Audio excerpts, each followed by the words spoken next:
banner in it. And so if you look at it closely, the outside line is actually the maximum width or overall dimension of the carving, but the inside line is where it sits on the wall, or in this case on the table. So the inside line is actually underneath here. The outside line is at this point, the widest point of that plane. So that gives them something. We'll cut the pattern out again down to the inside line. Everything locates off a center line, and then so you've got an idea of how much undercutting you've got to do.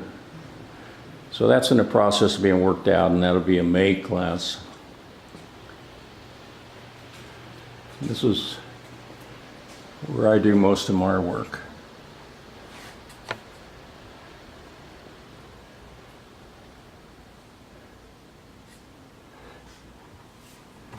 Now let me close the blinds a little bit so we don't get so much glare.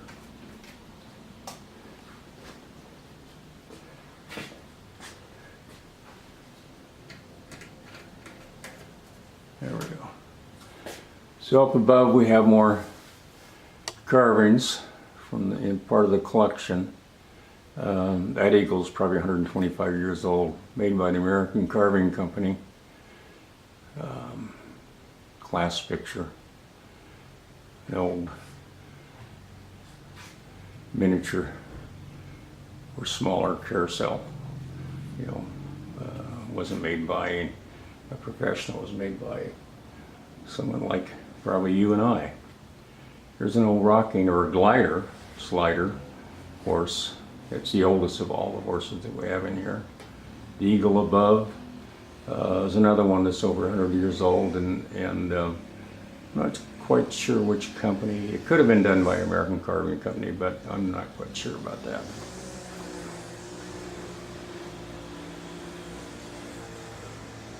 More collection. There's an interesting folk art piece up here, the cross between an elephant and a donkey. Great chip carving.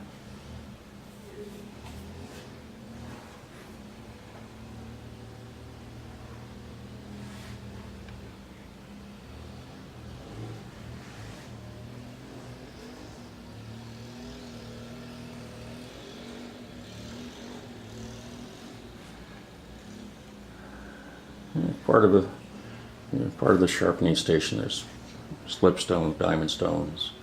We've got a small lathe in here. We have a master turner that comes in from time to time and teaches wood turning. Sharpening station. And then this horse was one I carved as an example for a carousel class 3 years ago. And it was more about teaching the sequence and the basic shaping than anything else. You can see down here on the bottom, we've got a couple of, one leg that's actually carved down to a pattern line on one side, and the other side is not, and then the one in the back is a glue up of a leg. This is a steam bending fixture for the Windsor chair. One of my eagles. This is the one on the top is a modification of the American Carving Company eagle, and it put rifles in or under the banner.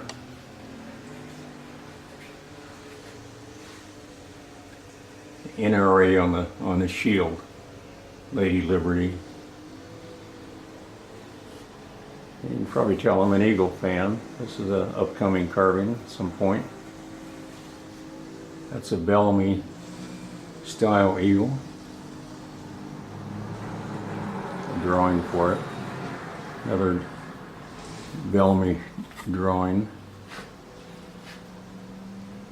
This is a Bellamy eagle that most people are probably familiar with. This was a 3-foot version. We have the roughly 2-foot version right here. And another Bellamy, which is that drawing hanging right here. And some miscellaneous eagle parts, Bellamy eagle parts for the ark, the rabbit from the rabbit class, and the drawing, the overlay of all the different layers that went into making a rabbit. It's a picture of one of the students' eagle that they carved, Tony. Tony turned out to be a great carving. These are always fun. This is what I carved probably the most in the very beginning, was the caricatures. This one is, I call it the Hardly Abelson Santa. He's carrying his pig. He was in a fire, so I managed to salve him, put on a new foot, and and then in some of these, the designs on some of these old carvings, these caricatures, are carvings or designs you'll probably recognize. They came out of some books published for like Fox or Schaefer, and you know, like most of us, you know, that's what we carved, as patterns that we got out of the different books. And of course, you know, you always do lots of ornaments. Some of these are part of the collection and some aren't. This one right here, that's actually a carving that was done in a Cleve Taylor class about, you know, maybe 10 years ago. He just happened to be passing through, and they threw together a quick class, and so that was a fun class. This is the Scandinavian lady is a class that we did here a while back.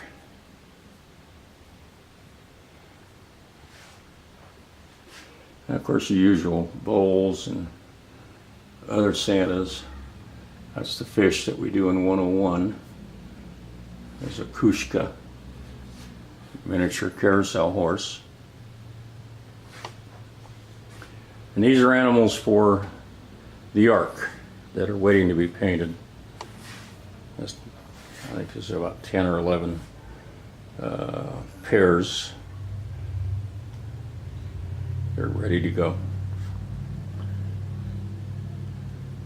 And this is my carving bench primarily. It's actually an old Barber pedestal that used to belong to Bruce Killian, who's one of the great carvers that actually started right here in Jacksonville, Oregon, back in the 60s, carving decoys, and just really was enamored with it and went on to become quite famous. And most of his late work was all cast in bronze, but he actually cast some in solid silver and 24 karat gold, and they were quite expensive.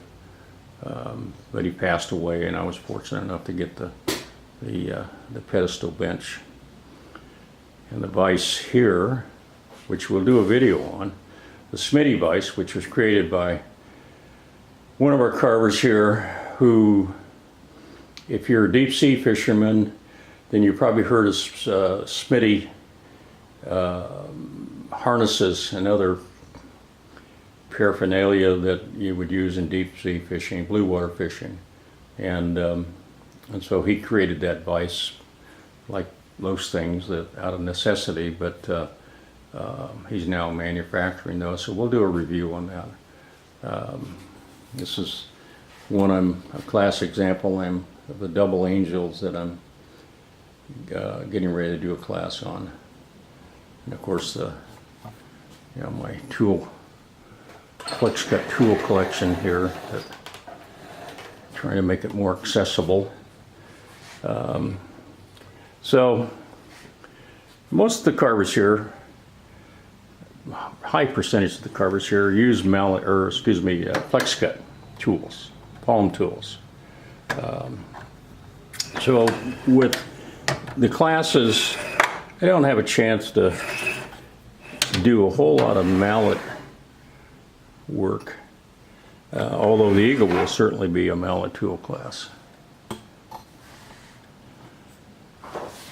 So we plan to do a whole series of different videos on different types of carvings and other things like the Windsor chair. We'll do a series on the Windsor chair. It's a fun. It's kind of like the blind leading the blind in a way. You know, it's 5 old farts trying to build a Windsor chair. I mean, it's a geriatric class. That's a little hilarious at times.